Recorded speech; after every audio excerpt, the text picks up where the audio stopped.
Olá, eu me chamo Railane e eu sou estudante do Bacharelado de Ciências Matemáticas e da Terra, com ênfase em Geoprocessamento e Sensoriamento Remoto, na UFRJ, e eu também faço parte do Laboratório de Espaço de Sensoriamento Remoto e Estudos Ambientais. Esse vídeo tem como tema a importância da geoinformação no mapeamento da pandemia do novo Covid-19. Inicialmente, é preciso saber que a informação é dita geográfica quando contém uma referência espacial, ou seja, ela precisa ter um posicionamento no espaço, e é justamente essa localização espacial que a difere das demais. É possível dizer que a geoinformação representa dados que possuem uma referência espacial. A geoinformação busca representar o mundo real através do posicionamento das relações dos fenômenos. É comumente associada às tecnologias computacionais. Os computadores, por exemplo, são instrumentos que representam esses dados espacialmente referenciados. Tendo em mente o momento atual e fazendo paralelo ao ano de 1854 em Londres, esse ano a cidade estava sendo castigada por uma grave epidemia de cólera. O então ministro da Saúde da época, o John Snow, ele buscava encontrar uma explicação sobre o que estava acontecendo. Então foi elaborado diversas teorias, mas a que mais teve sucesso foi a que os surtos de cólera estavam relacionados a poços de água. Ele então fez diversas investigações e entrevistas com a população e conseguiu perceber que nas regiões onde as pessoas não faziam uso da água de um determinado poço, havia menos óbitos. Em contrapartida, nos locais em que utilizavam a água do poço, haviam mais mortes. Ou seja, utilizando o mapa da cidade, ele conseguiu posicionar em qual locais estavam os poços de águas e a localização dos doentes e das mortes. Esse mapa contava com a distribuição espacial e acabou sendo um dos primeiros estudos de análise espacial, e foi tão importante que se tornou uma referência. Através dessa análise, o Snow conseguiu fechar os poços contaminados, fazendo com que houvesse a diminuição dos casos de óbitos. Esse pode ser considerado um dos primeiros exemplos do uso da geoinformação. Mas voltando para os dias atuais, atualmente nós vivemos em um mundo ultraglobalizado, em que o tráfego de pessoas de diferentes partes do mundo acontece de uma forma muito acelerada, o que acaba ajudando na proliferação do vírus de forma super rápida, em todas as partes do mundo. Obviamente, vencer essa pandemia não será fácil, mas temos algumas vantagens se compararmos com as pandemias que aconteceram no passado.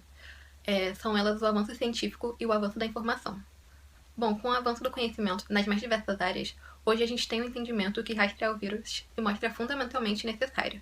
As pessoas infectadas precisam ficar isoladas até que passe o período de transmissão do vírus. O isolamento social é a forma mais eficaz de barrar o aumento das contaminações. E a geoinformação nos permite fazer isso por meio das coletas de dados. Como o cenário vem se modificando de uma forma acelerada, acaba existindo a necessidade de uma ferramenta tecnológica que seja capaz de auxiliar a área da saúde nesse momento. Tendo isso em mente, Albuquerque destaca o SigWeb como sendo uma aplicação geotecnológica que usa a internet como meio principal de acesso à geoinformação. Por serem plataformas virtuais, se mostram cada vez mais promissoras. Geralmente contam com softwares livres que possibilitam que sejam feitas análises, armazenamentos e gerenciamento de dados. Antigamente, as grandes instituições controlavam a produção de conteúdo e muitas vezes ficávamos reféns dos seus interesses para termos informações, e hoje o cenário vem mudando. Os SigWeb estão cada vez mais democráticos. Cada vez mais facilitam o acesso das pessoas com os mais diferentes níveis de conhecimento, permitem que estudos sejam feitos de forma mais rápida e também com que mais trabalhos sejam produzidos, já que mais pessoas estão tendo acesso a essas plataformas. Um grande exemplo são os mapas colaborativos que estão sendo feitos. Eles são uma nova forma de mapeamento. Contam com infográficos interativos que são capazes de mostrar como a doença está se desenvolvendo em cada local, onde os primeiros casos começaram, e também é possível analisar como a curva de contaminação se manifesta. Conseguimos verificar se há um aumento no número de casos ou se há um declínio. Outro exemplo de aplicação seria fazer um mapeamento em um município para conhecer qual é a realidade daquela região, se seria, por exemplo, necessário instalar um hospital de campanha ali. Bom, as mais diversas aplicações podem ser feitas nesse momento. E conforme todos esses argumentos apresentados, notamos a enorme potencialidade da geoinformação no que se refere a mapeamentos, nesse momento de pandemia que estamos lidando. Infelizmente, há um grande problema na disponibilização dos dados oficiais por parte do governo. Mas, mesmo assim, diversas organizações seguem fazendo a sua parte a fim de levar a informação para a sociedade. As universidades, a imprensa, o setor privado. O único caminho é a informação. É utilizar todo esse conhecimento científico dos profissionais capacitados e dos pesquisadores que estão sendo produzidos nesse momento com o objetivo de controlar a pandemia.